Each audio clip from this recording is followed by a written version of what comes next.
Welcome back, gentlemen. We are going to very quickly circumvent the fact that I look like a 12-year-old Twitch streamer right now and move into the video. So this is a very interesting video that is going to discuss the subject that increased sexual satiety increases estrogenic receptors in your body, making you very, very amenable to feminine characteristics. So this is some new research as far as I'm aware. And we're going to dive right into it straight now. So we're going to give some merit to any solid 9083 from which the post has come 3 days ago. SR has serious effects on testosterone and hormones that most people just do not understand. I agree, there's certain merit in that particular idea, my friend. So several studies have shown that after retaining for 7 days, it leads to a steady increase and a peak in the 7th day. Of course, if you've been watching me for a long time, this is a Chinese study that is constantly referred to in reference to the clear, empirical, and objective evidence that testosterone goes up about 145.7% on the 7th day of abstinence. So no sexual release whatsoever. And this is more credence and merit to this idea that benefits in the form of increased muscle bulk, lower voice, clearer skin, heightened masculine characteristics which are associated with increased testosterone or free-base testosterone in the blood is a consequence of not touching yourself, I guess you could say. However, it does delineate in the study that after 7 days, it does drop to a new baseline. Now, I will rebuttal this point in just a moment with something that you should know, or what additionally happens inside the body which makes the expression of free-base testosterone better after or when you minimize and mitigate sexual satiety in your life. So there have been other studies showing a steady increase in the coming weeks and months of continued SR, but this is not what is important, so let me explain. Masturbation decreases the density of testosterone receptors while significantly increasing the density of estrogenic receptors. So the word choice here we need to be specific is androgenic receptors. So consequentially, this can lead to fat gain, difficulty in losing fat, gyno, so the development of breast tissue in men, difficulty building muscle, increased risk of osteoporosis, anxiety, neurosis, negative emotion, and all of those characteristics which you would assume is very relatable to women on cycle, not trend, on cycle, on their period. So essentially the focus should not be on the levels of testosterone or estrogen themselves, but on their receptors. So these receptors, androgen receptors, he does delineate, determine how much of the hormones will be utilized and transcribed into our DNA, or if nearly none will be used. Most people don't understand this. It's not about the levels of either the chemical or hormone in your body, because unless your receptors are not working to that chemical throughout your body, then you're not going to get the expression of it. So I've made this point in multiple videos, and I've done comprehensive videos and scientific research on several studies that kind of delineate this, but this individual is 100% correct. A lot of, what's interesting is that, a lot of men say to me that they want their free-base testosterone levels very, very high. Joseph, I want 1,000 nanograms per deciliter. I want to be jacked up to the gills with testosterone. But that's not actually what they mean when they say that. Think about it. What you mean to say is testosterone is a system for what you want. So what do you want? You want high testosterone because of what? Because you want to build more muscle. Because you want to have more facial and hair growth. Yeah. Because you want heightened masculine characteristics. So the level of testosterone is actually redundant to the mechanism that will express the masculine characteristics. And the mechanism is you've got free-base testosterone floating around in your blood, right? It comes up to a cell, and for it to permeate through the cell wall and move into the nucleus of the cell, it has to attach to this little thing here, which is called your AR receptor, your androgen receptor. If you don't have many androgen receptors, and if your androgen receptors aren't sensitive to the free-base testosterone, then this will not go into play. So the most important, or let's say the holistic view of things, is having a greater understandings of the mechanisms of masculine gene expression. It's not just about this. Everyone keeps focusing on this, on the testosterone.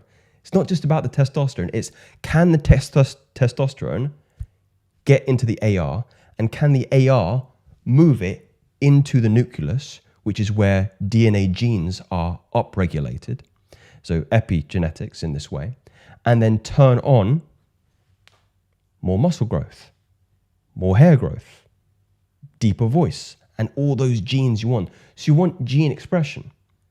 And testosterone is just a system in how you actualize that. So it's very, very, very important. And this is how we start to understand how the benefits works, which gives us greater understanding, gives us greater reasoning, and therefore gives us greater execution on these things. But what was interesting to me is this PubMed study here. So I'm just going to read the rest of this. So you could have all the testosterone in the world, but if your receptors are not open to it and your estrogen receptors are open, even more, leading to such effects as, depression, irritation, things like that, low libido, mood swings. This is the study that was referenced. So increased receptor alpha immunoreceptivity in the forebrain of sexually satiated rats. So this was done in 2007. So actually quite an old study. But essentially the abstract is participants in the neuroendocrine regulation of male sexual behavior, primarily in the brain areas located the limbic system. Males of many species present a long-term inhibition of sexual behavior after several ejaculations, known as sexual satiety. It has been shown that androgen receptor density is reduced 24 hours after a single ejaculation or mating to satiation. In the medial preoptic area nucleus, you can pronounce the rest of that, the hypothalamus. So essentially what it's saying is the density and the sensitivity of the ARs in the hypothalamus start to plummet the more you copulate to exhaustion. And I believe the mechanism more specifically, again, we don't have any scientific data to technically say this, but what is masturbation? Masturbation is a imitation of the sexual experience, including ejaculation and orgasm. So I know it's referencing copulation here, but masturbation mirrors that principle. So when we talk about the degenerate habit of PMO on this particular channel, this study still has merit. Now, the aim of the study was to analyze the density of the ER alpha, which was also modified 24 hours after single ejaculation or mating to satiety. So sexual satiety associated with increased ER alpha density in the andromedial bed nucleus of the stria terminalis, ventrolateral septum, and the posterior dorsal medial amygdala, as well as these others here. So a single ejaculation was related to an increase in ER alpha density, and serum estradiol levels remained unchanged 24 hours after one ejaculation or mating to satiety. So the data suggests that relationship between sexual satiety and an increase in the expression of ER alpha in specific brain areas independently of estradiol in systematic circulation. I'm going to dive into this a little bit more comprehensively, but as you can see, I'm just reading the abstract here. I'm not tearing this particular study to pieces.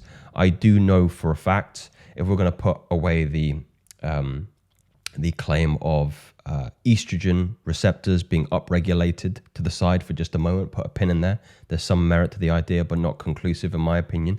But we do know for a fact that AR receptivity does go down. We know that.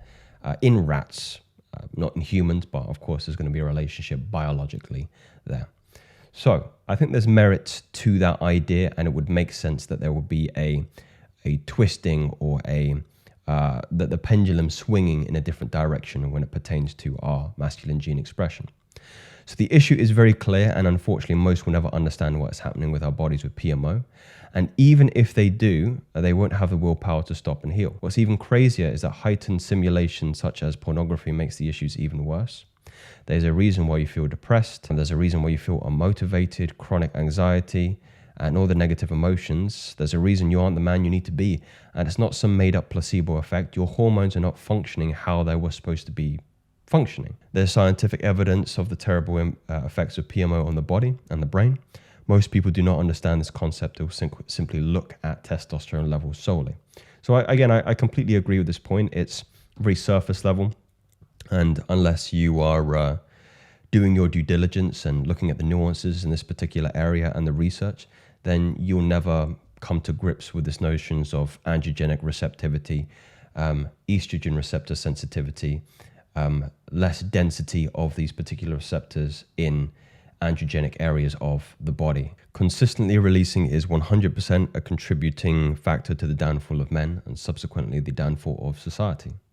Although testosterone levels alone won't show it, if men are not using the testosterone available in their bodies, but instead are using more estrogen, leading to various serious physical, mental, and spiritual side effects. This is due to the effects PMO has on androgen receptors. I like this comment at the start. I'm starting to think it's one of the biggest lies about male health in our time. The guys at my office are saying that there's no proof. Studies indicate it's actually unhealthy to abstain. I've asked them, have you tried it? They reply, no. I don't mind. I don't need to convince anyone, but it's funny how undeniably the difference is between releasing every day and retaining for a month.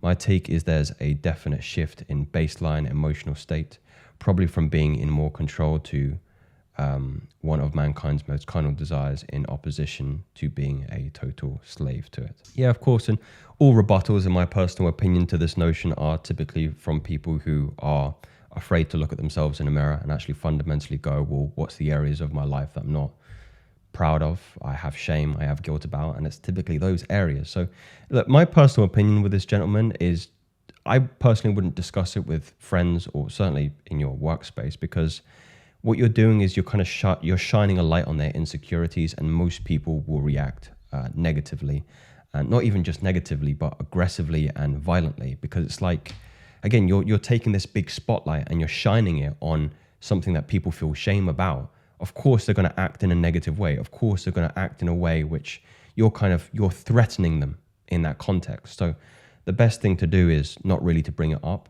Be more intuitive, as SR will make you more intuitive to individuals that are more receptive to these ideas. And keep it a cult. Keep it a cult. Keep it 100% a cult. Keep it within small circles. And people will come. People have to make their own way towards it. And unfortunately, it's very difficult to give this knowledge to somebody without making them feel very, very insecure and inadequate about, who they are. Maybe point them in the direction of, literature like and studies like the one above, because I think it's very interesting, and it's going to have the, scientific ideology is going to be the most powerful indicator, because it's always accompanied with sound reason for somebody to get to change their behavior. If you say to somebody, oh, there's a study on why this is bad for you, most people are going to go, yeah, the study says so I should probably not. But if I take the Upanishad down from my library and give you a piece of esoteric text, most people won't care. Anyway, gentlemen, let me know if you enjoyed this video. Are these theories, are these facts? You tell me. Speak soon.